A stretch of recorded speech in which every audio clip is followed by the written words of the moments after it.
Shanghai, Reuters. 3 U.S. lawmakers asked Zoom Video Communications Inc. ZM.O. to clarify its data collection practices and relationship with the Chinese government after the firm said it had suspended user accounts to meet demands from Beijing.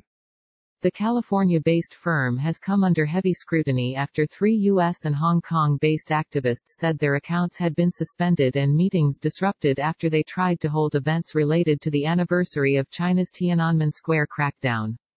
Zoom said on Friday it was notified of the events and asked to take action by the Chinese government in May and early June. It said it suspended 1 account in Hong Kong and 2 in the United States but has now reinstated these accounts and will not allow further requests from China to affect users outside the country.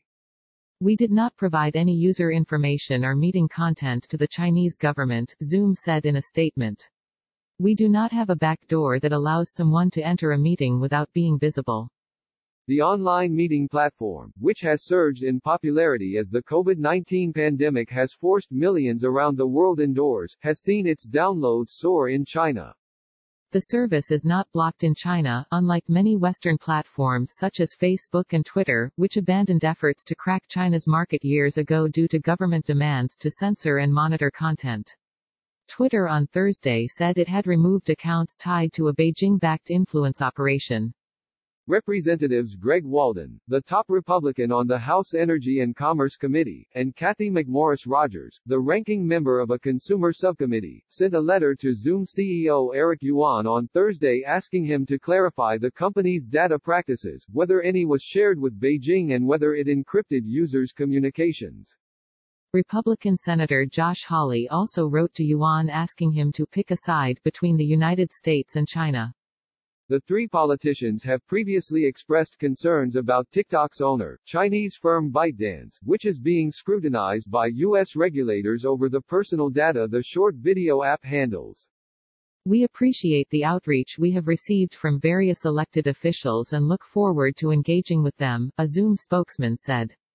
China's internet watchdog, the Cyberspace Administration of China, did not immediately respond to a faxed request for comment from Reuters. Chinese Foreign Ministry spokeswoman Hua Chunying told reporters on Friday that she was not aware of the details. Wang Dan, a U.S.-based dissident and exiled student leader of the crushed 1989 Tiananmen Square protests, had his Zoom account suspended. He said he was shocked to hear Zoom acknowledge it had interrupted meetings he was participating in. His June 3 event with about 200 participants was deactivated midstream, he said. Zoom complied with China's request, preventing us from going about our lives smoothly, Wang said in an email to Reuters. It cannot get away with just a statement. We shall continue to use legal means and public opinion to ask Zoom to take responsibility for its mistake.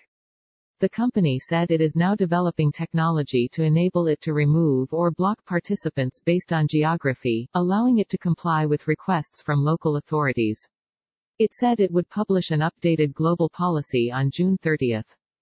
U.S.-based humanitarian China founder Zhou Fengshua said he welcomed Zoom's acknowledgement of the suspensions but told Reuters it was unacceptable for the company to separate China users from the rest of the world. The company's China links have been called into question before.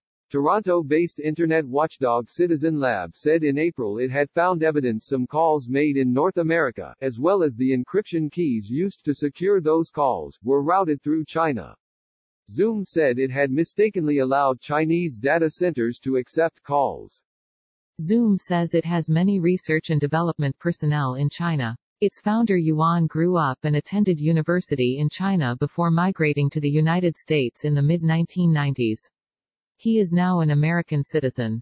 Bill Bishop, editor of the China-focused Cynicism newsletter, wrote on Friday that Zoom should no longer get the benefit of the doubt over its China-related issues, and given how many people, organizations, government bodies and political campaigns now rely on its services, the company must err on the side of transparency.